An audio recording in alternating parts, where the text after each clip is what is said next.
नमस्कार, मैं अपना परिवार समाचार से पुरुषोत्तम भट्ट। आज मैं सुभारती मेडिकल कॉलेज में आया था जो झाझरा में स्थित है, और डेंटिस्ट के जो हेड ऑफ द डिपार्टमेंट है कपिल लुम्बा सर, उनसे आज मैं रूबरू हो रहा हूँ। और मैं सिर्फ ये जानना चाहता हूँ डॉक्टर कपिल से कि आज पुराने टाइम में हमने 70-80 का दशक है, उससे पहले लोगों के दांत बड़े मजबूत हुआ करते थे। गन्ना खा लेते थे, बड़े बड़े चने और बहुत हार्ड चीज़ें खा लेते थे। लेकिन आज की डेट में बड़ा सॉफ्ट होता है चीज़ में, छोटे छोटे बच्चों के भी दांत खराब से होते हैं। तो मैं ये एडवाइस लेना चाहता हूँ कि लोगों को अपने दांतों से कैसे सुरक्षा करनी चाहिए। बहुत बहुत धन्यवाद पुरुषोत्तम भाई।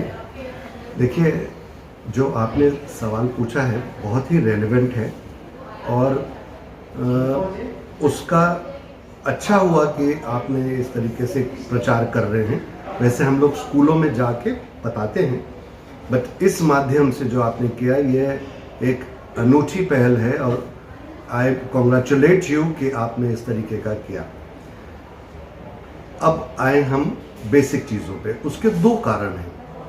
एक कि पहले के जो हमारे घर में जॉइंट परिवार होता था, तो उसमें हमारे बुजुर्ग भी रहते थे जो हर चीज़ों के लिए घर पे रहते थे। एक जो जॉइंट परिवार सिस्टम टूटा, उसकी वजह से हस्बैंड और वाइफ दोनों काम कर रहे हैं, दोनों की इच्छाएं घर के अच्छाई के लिए भी हैं, लेकिन वो भौतिकता इतनी अधिक हो जाती है कि पहले हम लोग जो रोटी और जो हमारा नॉर्मल डाइट है उसमें चिपकने वाली चीज़ें अगर होती भी थी, तो उसके बाद हम लोग को सिखाया जाता था कि ब्रश करो, मंजन करो, अच्छे ढंग से करो।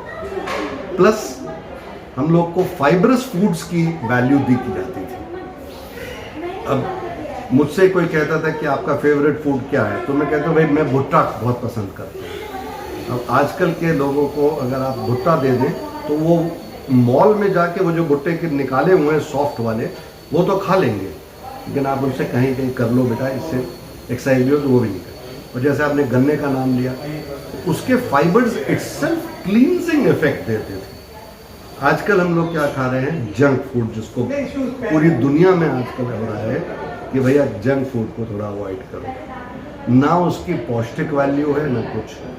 तो दांतों में बाय एंड लार्ज अगर कीड़ा लगना है तो उसके तीन चीज़ें हैं। दांत हमेशा रहता है, मुंह में बैक्टीरिया हमेशा ही रहते हैं। तो क्या नहीं रहता है वो चीज़ कि बैक्टीरिया उस पर अपने आप को थ्राइव कर सके, मतलब बैक्टीरिया का फूड। तो बैक्टीरिया का फूड क्या है? चिपकने वाले वो पदार्थ जो आपके नॉर्मली सलाइवा से, आपके जो राल बन रही है, थूक बन रही है, उससे साफ नहीं होते। अगर वो वहीं चिपके रह गए तो पुरुषोत्तम भाई बैक्टीरिया हमेशा है, दांत हमेशा है, तो वो एसिड प्रोड्यूस करेंगे। और एसिड जब प्रोड्यूस किया तो दांत के अंदर धीरे धीरे धीरे एसिड कहीं पे भी आप रख दीजिए किसी सरफेस पे, तो उसको धीरे धीरे गलाना शुरू करें। वही प्रकरण बैक्टीरिया हमारे मुंह में करते हैं। तो सबसे पहले तो ये है। दूसरा कि पहले हमारा जो डाइटरी हैबिट्स था, उसमें दाल, चावल, रोटी, बाजरे की रोटी, प्लस हम लोग ऐसे सामान लिया करते थे कि दूध भी अगर पीते थे तो उसके बाद मिनिमम ये था कि कुल्ला करेंगे। आजकल के बच्चे चॉकलेट्स खा के सोएंगे, कैंडीज खा के सोएंगे, बर्गर्स खा के सोएंगे, पिज्ज़ास खा के सोएंगे।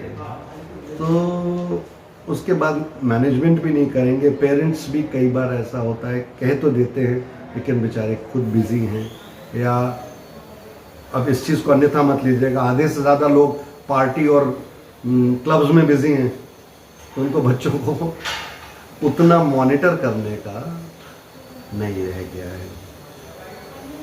तो इस वजह से ये सारी चीज़ें हमारे lack of education and lack of management, मतलब जागरूकता की कमी है। ना हम एजुकेट कर रहे हैं उनको उस तरफ, और मुंह के अंदर से ही सब चीज़ें जाती हैं अंदर लेकिन में। सर मैं आपसे एक क्वेश्चन पूछा, पुराने टाइम में भी तो हमारे जैसे माँ बाप थे या पुराने टाइम में अधिकांश लोग अनपढ़ हुआ करते थे, लेकिन बच्चे जिस तरह से आपने तो बताया मैंने कि स्टार्ट किया सर कि हमारे घर पे जो बुजुर्ग थे ना, वो घरों पे दातून लेके उनको दिया करते, तो कहते बेटा चबाते रहो। हाँ, और बहुत काफ़ी टाइम लगा। काफ़ी टाइम लगाओ, उसको चबा के एक कूची की तरह, एक ब्रश की तरीके से कर दो, ठीक। या कुछ नहीं होता था तो वो कह देते कि बेटा ज़रा नमक ले लो, उससे हाथ से कर दो। वो तो हर घर में रहता था। तो भाई साहब वो वक्त में, प्लस हम लोग को कभी शायद ही याद है कि कैंडीज इतने लेवल पे मिल जाती थी या टॉफीज इस लेवल पे मिल जाती थी या चिपकने वाले पदार्थ इस लेवल पे मिल जाते थे कि हम बिना उसके खाते रहेंगे और रोज़ खाएंगे और बहुत आयत में खाएंगे। हर चीज़ की एक लिमिट है उसको। मैं डॉक्टर साहब आप ये बात इसलिए बता रहे हैं क्योंकि आप एक हायर एजुकेटेड पर्सन हैं और आपने इस डिपार्टमेंट में काफ़ी, आपने हेड ऑफ द डिपार्टमेंट में आपके अंडर में कई स्टूडेंट्स हैं, और आप जरा मुझे ये बताइए शोभारती में क्या क्या फैसिलिटीज़ हैं जो आगे दांतों का मरीज अगर आपके यहाँ? अरे वाह, ये आपने बहुत अच्छा सवाल किया। देखिए, शोभारती मेडिकल यूनिवर्सिटी और ख़ासतौर से मेडिकल कॉलेज में हम लोग एक वो वाले कॉलेज नहीं है जो एक प्राइवेट जैसे कॉलेजेस होते हैं कि पैसा कमा लो, 5 स्टार फैसिलिटी दे दो, कर दो। हमारी फैसिलिटी तो डेफिनेटली 5 स्टार से भी ऊपर है, इंटरनेशनल स्टैंडर्ड्स को भी मीट्स।